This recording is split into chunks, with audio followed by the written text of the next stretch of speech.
So I'm going to focus within the time given to me on two specific projects. One is intelligent transport systems, which is being done by our transportation group. I'm personally not involved in it. I'm a professor in civil engineering. I'm a structural engineer, so I was involved with the second piece of work, which is on affordable rapid mass housing. This is led by a group.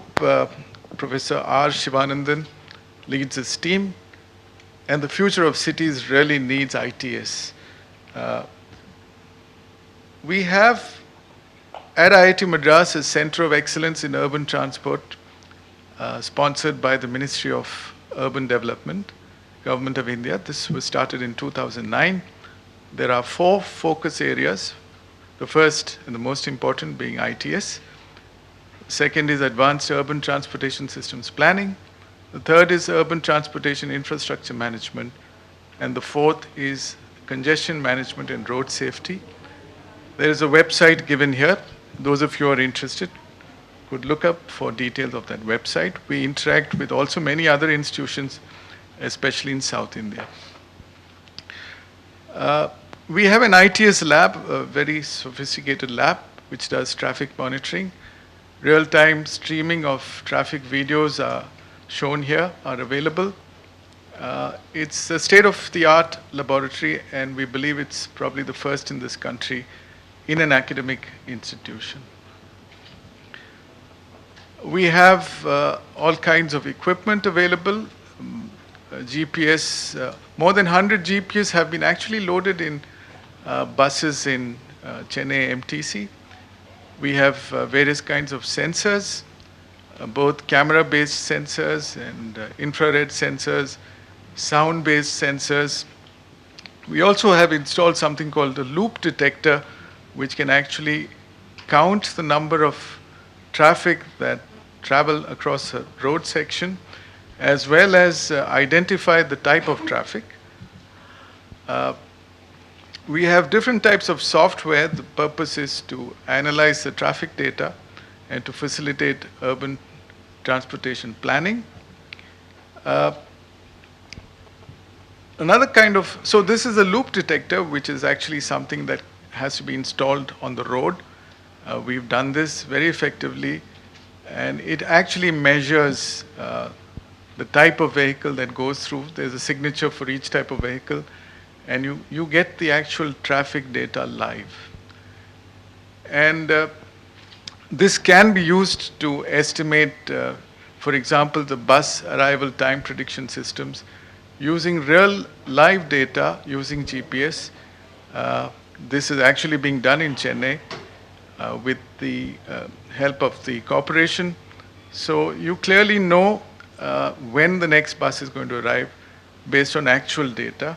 And this can be extended to other kinds of vehicles. This really takes ITS to the real logical level of getting live data in your vehicle and knowing exactly how much time you need, which route to take, and so on. So this is with the help of over 100 GPS installed in actual buses, and about 30 video cameras located at different locations across these routes. And this gives you the actual, on your own vehicle, which is a car or scooter or whatever, you get route guidance, you get customized path profiles, you have advisories on congestion, travel time, and guidance on diversion and so on. So this is actually something that is being implemented live and demonstrated. So I move on to the next topic, which I personally work in. It's along with my colleague, Professor Meher Prasad. Some of you may have seen this on TV, etc. We did some work on affordable rapid mass housing using glass fiber reinforced gypsum wall panels. Very briefly, housing is a huge issue in our country. Estimates in 2012 says the urban housing shortage is around 19 million units, which can be broken up as shown in that pie chart. The majority of the shortage is in the low-income group and the economically weaker section. And there's a high shortage of housing in the rural sector, which is, rural is actually, as mentioned by previous speakers, shrinking and getting converted to urban, and there's a huge sector called suburban. What is affordable, of course, depends on who the client is. And so some estimates for this have been given for different categories. In housing, I would say the main issues of concern are first affordability, which depends on the target clientele. Scalability, which means if you want to handle that magnitude of housing, you have to do it fast. It has to be mass housing. Definitely prefabrication would be the right solution, and it should be all modular. It should be sustainable. If you talk of future of cities or future of anything, this would be a key consideration. How do you build so much infrastructure? What is the investment in embodied energy? What is the carbon dioxide emission? Are you recycling? Then local availability and scarcity of materials. By and large, most of our construction is concrete, and that's really not sustainable. You can't build that kind of volume. There is absolute scarcity of materials like river sand. The rapidity in construction, you have to do it fast. And of course, structural issues of strength and stability in our country, especially earthquake resistance. Functionality, aesthetics, constructability, and durability. Then, of course, government policies and subsidies come into picture. So certainly there's a need for applied research for infrastructure development in India, especially in the area of affordable housing. Mention was made about importing ideas from foreign countries which have done work in city development, but we must be careful here. We can't blindly use their technologies. We have to see our needs, the relevance, the social acceptability, and we have to make sure that this, see, low-cost housing is nicely said, but I believe the people who get these houses should be in a position to afford them by themselves with less subsidy, and that should be made possible by proper technology. So I'm specifically going to talk about the work we've been doing for the last 9 years. In 2003, we visited Australia, and we found they had developed a product which is glass fiber reinforced gypsum.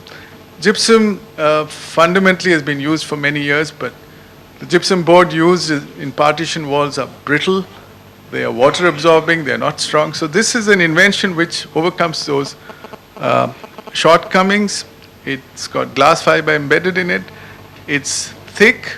It's 5 inches thick here in this case. It's prefab. The finish is fantastic. You get panels 12 meter long, 3 meter high, that's 1 floor height. And you have plants, and we've got 2 plants now in India, which can manufacture this at the rate of 1 panel per hour. That's fantastic. So when we realized that this could be a potential solution to our housing problem, but we realized that this has more potential than the Australians had explored. We could use this as a floor as well, and I'll show you how that can be done. The advantages of GFRG building systems are, first, a tremendous reduction in structural weight of the building. It's a complete load-bearing system. There are no beams, no columns. And if you follow the method that we've demonstrated, the reduction in weight, for example, of an 8-storied building is 50%. So that much less burden on the earth, cheaper foundation costs. High energy intensive material like cement and steel are used very minimally. Sand is hardly used. Water, which you need for casting and curing, which is potable quality water, which is really another precious resource, is minimized. For the same carpet area, you have less plinth area, and vice versa. For the same plinth area, you have more carpet area. We've demonstrated in our own campus recently a 2-storied structure built in 1 month. So tremendous saving in construction time.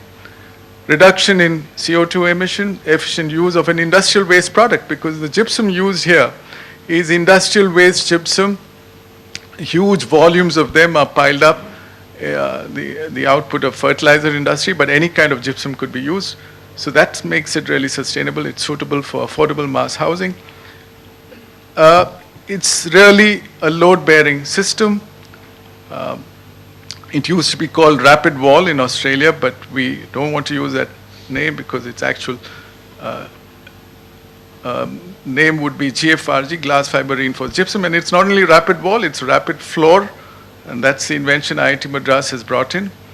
And it can be used as shear walls. We've done a lot of work on showing how it can be designed for earthquake resistance. 4 PhD theses have come out of this. 2 have been completed, 2 are ongoing. With the support of BMTPC, we brought out a structural design manual which can be used. And we've been funded by the Department of Science and Technology to bring this to a stage of technology transfer. Lots of tests have been done. The cavities can be filled with concrete. Ideally, yes, you need to do this for going up several stories. And it should be suitably reinforced, either with 1 bar or 2 bars. But in a single-storied structure, you just need not fill it with anything except at the joints. But we still suggest you fill all the cavities with quarry dust mixed with 5% cement. It's a ductile material. Okay, so